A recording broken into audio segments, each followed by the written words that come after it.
everybody, and welcome back to the channel. We are going to do something we've never done before today, and we are on our way to do a collaboration with a guy. His name is Al, and he's also got a YouTube channel, and it's called OffGridAl. And we are going to do a collaboration. We're heading up to his place right now, and we're going to put him kind of in the spotlight. And then eventually he'll come down to our place and do the same for us. And we're pretty excited. This guy's got some serious woodworking skills. All right, we just pulled into OffGridAl's. We actually had to park at the bottom of his gate because even it's only about 1.5 inches of snow, it's very wet and very slick. Very slippy, yes. But we have arrived. We have arrived, and his faithful companion Sage just came out to welcome us in. Let's go say hi. All right. Here we are at OffGridAl.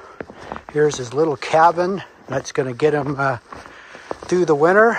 And he built that thing all with the Northwood sawmill.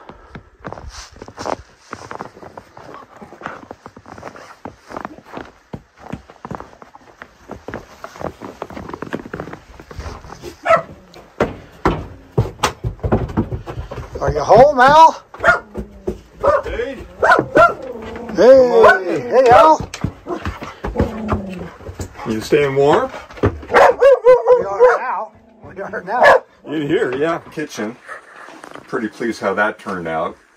And, of course, my door. But, yeah, we've been decorating it up here. And You just got your sink area done, didn't you? just finished it. Yep, yep. It works rather nice. And trying to go old school with a lot of the hardware.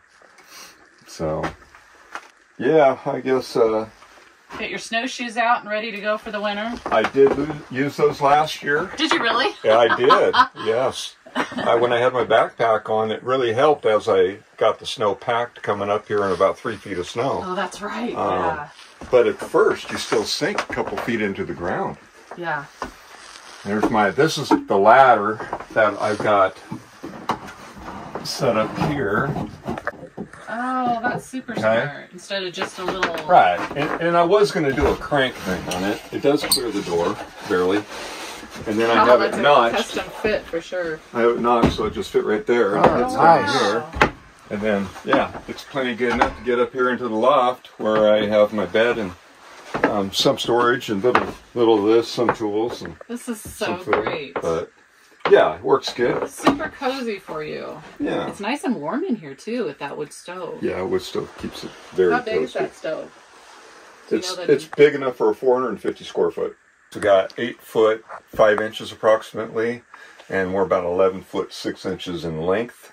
So it's 100. Then you got your additional room over here. Yeah. And the loft. If you So- wanted to count the loft and stuff, then you're going to start gaining. So the bathroom and shower are in here. You're 7.5 feet in length and 3 feet wide. Nice. So, and then the loft is about 6 feet deep.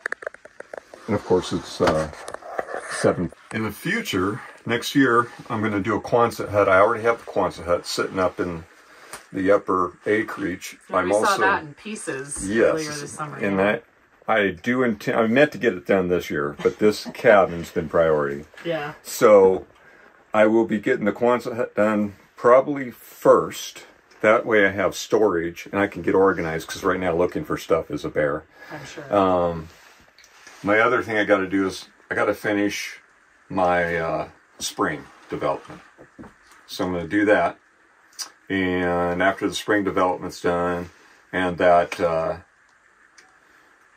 Quonset hut's done, then I should be able to break ground, hopefully, fingers crossed, for my timber frame cabin. Nice. That timber frame cabin's going to be up there.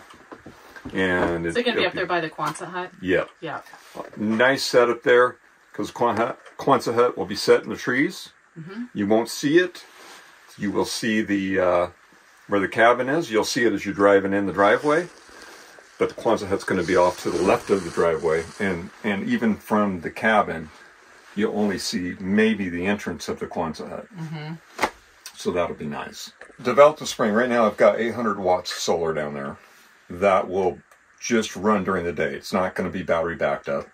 It will have a setup so I can add a generator if I want to put a gas generator to it to get power down to the pump. My Ecoflow Max System. And this is a total of 6,200 watts here. And that's the main unit right here. And then I got 2 backup batteries there to give me that 6,200 watts. I forget what the individual watts was of each one of these. I think it's 2,100 watts or something like that. I think 2,100 watts, or just near it. Anyways, I usually have to charge it daily with what I use because it runs 24/7. It runs my Starlink. So it's drawing power all the time with the Starlink running. And especially at this kind of weather, I think the Starlink has a heater. So because of that, now it's drawing even more energy. In fact, right now, between it and I have lights on, I'm drawing about 65 watts, 69 watts. It's fluctuating. But I'm also getting from 800 watts outside on my solar tracking system. I'm getting about the same watts in. So it's kind of a draw right now. A wash. Yeah, it's a wash. So the system works really good. It's if I did have a bigger system, then I'd probably run this, but not this time of year. Maybe in the summer, I'll be able to run the fridge off of electric, but it's a pretty good fuel hog, power hog. I tried it. It lasted one day. Oh. The next morning, this was down to 0. So this thing it wiped out, plus my lights and my internet wiped it out in one day, 24-hour period. So too small.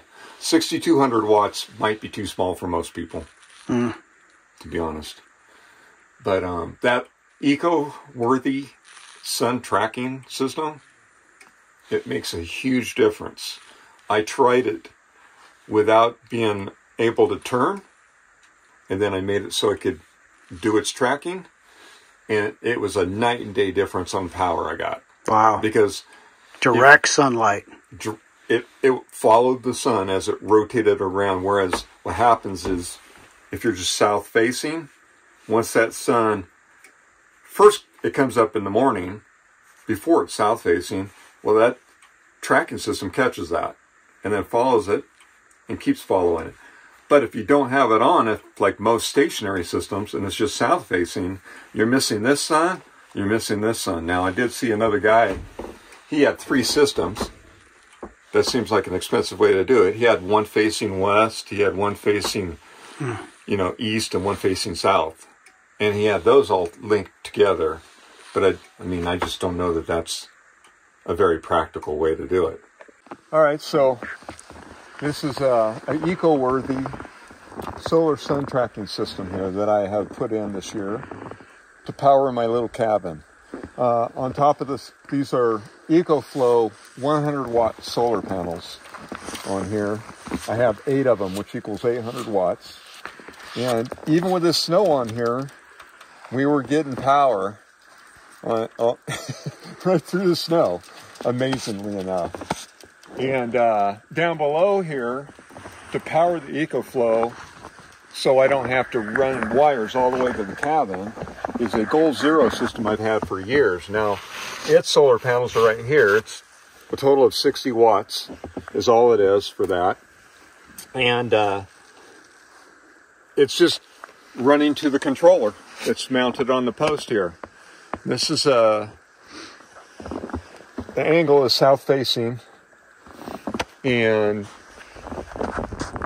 so we're a little bit probably southeast right now.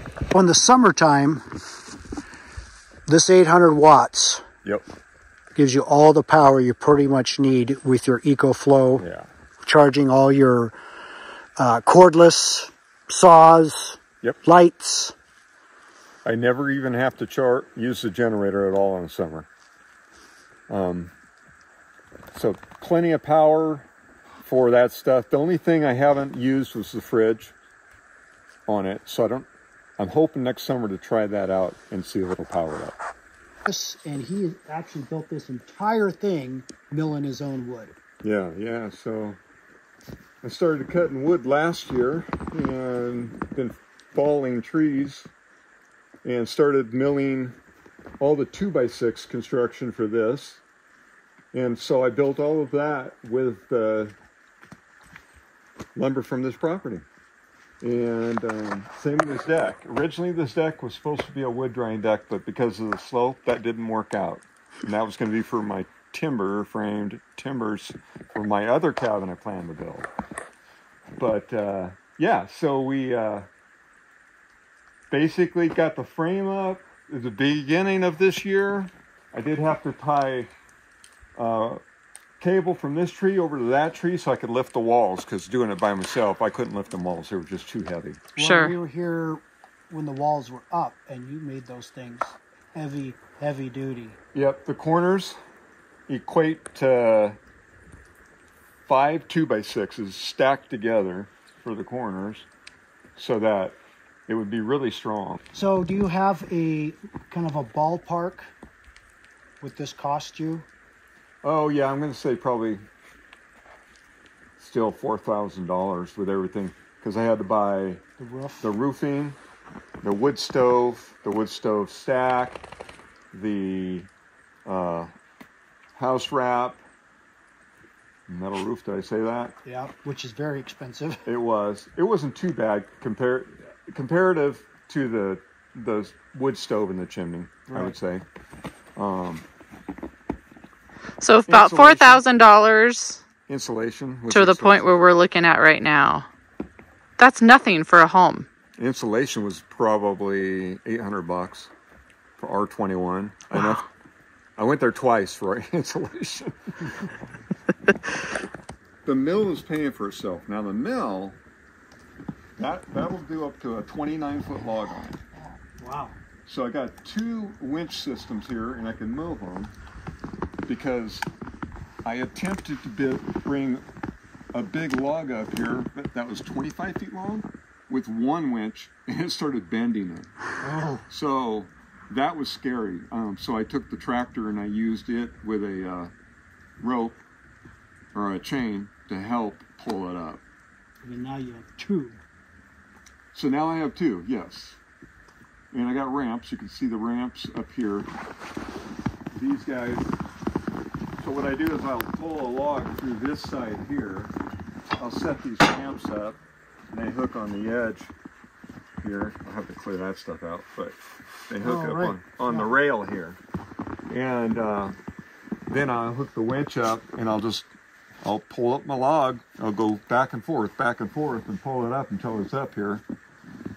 So it works pretty good. So what's your elevation right here? We're right at 4,300 foot. 4,300 foot. So then how often, I know it varies with the season, so in the summertime you're going to town like every usually on Fridays. Once a week. Yeah, I'm trying to cut back on that, but that's what I've been doing. I'd like to go twice a month. Especially in the winter. Yeah. The reason it's been a lot once a week is just you got to go get nails and screws and this and that. Insulation and piping and hinges and yeah. And how long of a drive is it to get to town from here? For me, it takes 1 hour and 5 minutes. I don't drive really fast through here because it's really rough. Yeah. It's not like your roads. Your roads are nice. Yeah, we're not jealous by that in any means. Oh, yeah. So Al, tell us why you're here. Well, about 3 years ago, during COVID, working, I realized they weren't appreciating my work, and I wasn't getting paid very well. So I got tired of the rat race. Decided, hey, I'm going to start figuring out how to go off grid. So I started researching it and making a game plan and just taking the chance. So I ended up selling everything I had, got rid of, everything, and started buying different tools, getting rid of all my tools and going to tools that were rechargeable. for off-grid, and then I started searching properties. I was looking into Montana mostly, and then I went as far as looking clear into Michigan, by Michigan Lake, and then I ended up finally deciding Washington, I got to stay here. And started searching, found a piece of property here, and it fit the bill. It had a spring on it, it had a creek on it, had 40 acres, it was heavily treed. It just fit the bill. It wasn't perfectly level. That's the only thing missing, but anything that was perfectly level seemed like it wasn't heavily treed. So I guess that's what got me here. I got up here, starting a channel, OffGridAl, and my goal in that is to hopefully show people they can go off-grid successfully and show them that there's a lot of ways to do it. And I'm going to actually try to show them different kinds of builds. So I'm doing a standard modern stick build right now. I'll eventually be doing a timber framed build, and then later I'm going to rebuild or reconstruct a log cabin. So I'm going to try to cover a vast majority of builds that will be of interest to people, and I hope that they will learn from me. And I'm also learning the stuff. I mean, it's not my wheelhouse. But it goes to show you, you can come from a different line of, let's say, expertise, and you can still, if you have the will and the desire, and you're not afraid, you can go for it, and you can be successful. Just study what you study what you're going to do before you do it. That's simple.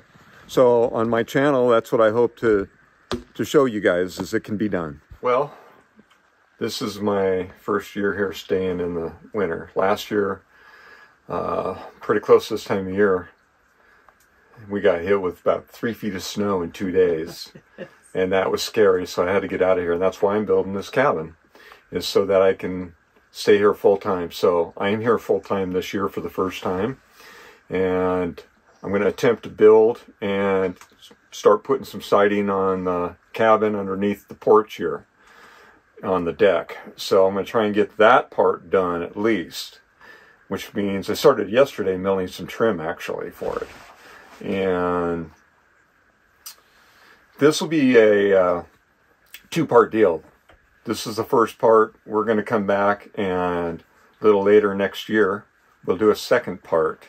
And I'll also be going over to the off-grid couple's place, and we'll get some input on their area and stuff too. So they've been doing some really neat stuff there. So I'm hoping that you guys will follow us along. And if you like our videos, please subscribe and give us a thumbs up. We'd really appreciate it. Thank you.